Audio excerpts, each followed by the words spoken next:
नमस्कार। आप सभी को हमारे और आपके चैनल पे बहुत बहुत स्वागत है और उम्मीद करते हैं कि आप सभी स्वस्थ और सुरक्षित हो। कहा जाता है कि राजनीति में यदि आप आते हैं और कमज़ोर हो गए हैं तो वो मॉडल को ज़रूर चुनिए जो मॉडल ऑलरेडी बहुत पहले से एकदम अच्छे से दिखाया गया है कि वो मॉडल चल रहा है।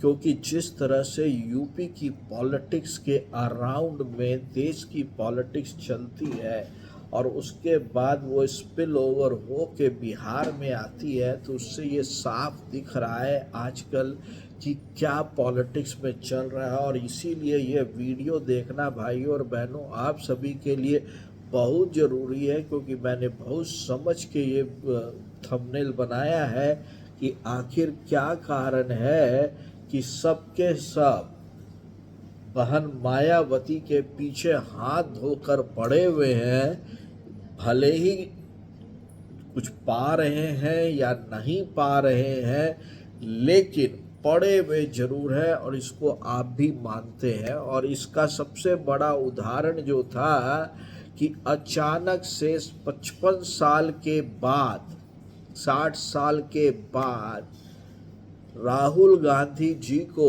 अचानक से दिव्य ज्ञान प्राप्त होता है अखिलेश यादव जी के पास जाने के बाद कि ओए तोरा तो ये तो पीडीए तो बचा हुआ है, जिसकी पूरी तरह से जिस पर एक तरह से कहा जाए बहुत मजबूत पकड़ थी बहन मायावती जी की। और उसको तोड़ने के लिए उन लोगों ने क्या तकरीब नहीं निकाली। ये 8500 का जो झुंझुना है वो अब राहुल गांधी जी के चेहरे पे आता नहीं है। हर बात पर दलित दलित करते हैं, तो उनको ये भी नहीं समझ में आता है कि ट्रेन में जब लोग सफ़र कर रहे हैं तो हो सकता है ऊपर की बॉगी में दलित हो या नीचे की बॉगी में दलित हो, बीच में ब्राह्मण हो, इधर क्षत्रिय हो। ये समझ में उनके अकल में आता नहीं है। ऐसे वो कहते हैं कि हम बचपन से ही जब 7 साल के थे, और एक वीडियो दिखाएंगे उनकी मूर्खई का, तो बड़ा आश्चर्य होता है।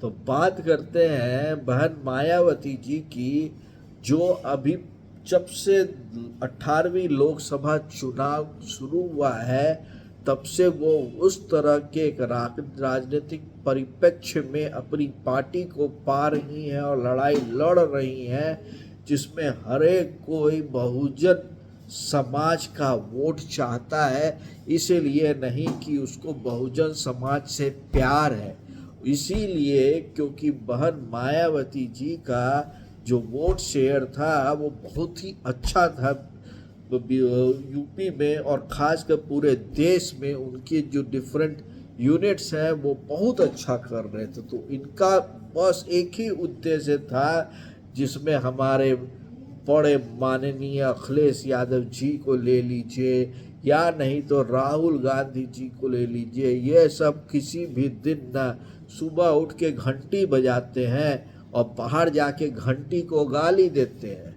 और उसके बाद घंटी बजा के ऊपर से माफ़ी मांगते हैं कि पेट का सवाल है, और बाहर जाके गाली देते हैं और बाहर जाके एक भी लाइन सही नहीं बोलते हैं वो, और एकदम व्यक्तिगत हमला करते हैं। और ये देखा गया है कि बहन मायावती जी पे भी उन्होंने व्यक्तिगत हमला किया, लेकिन कभी भी मायावती जी व्यक्तिगत हमला नहीं करती है और वो नीतिगत लड़ाई पे विश्वास करती है।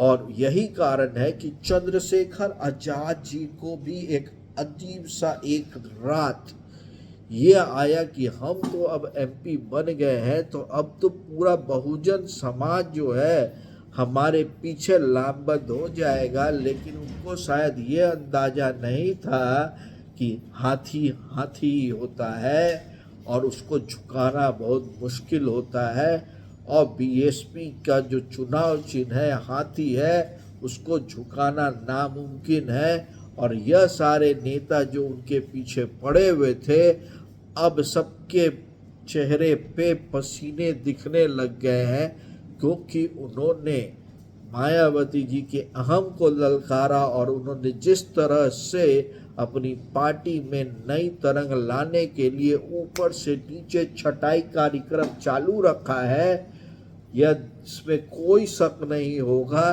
कि 2027 के यूपी चुनाव में समाजवादी पार्टी और कांग्रेस पार्टी सफाचट हो जाएगी। और जहाँ तक चंद्रशेखर आजाद जी की बात है, जो हर बात पे दूसरे को धमकाते हैं, वह यदि अभी भी उनके पास टाइम है, सहयोग करके यदि वो बहुजन समाज को उठा सके तो बहुत अच्छा होगा।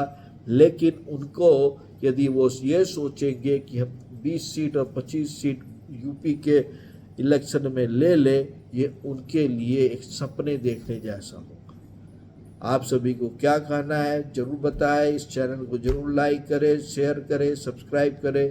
तब तक के लिए आप सभी को बहुत बहुत नमस्कार।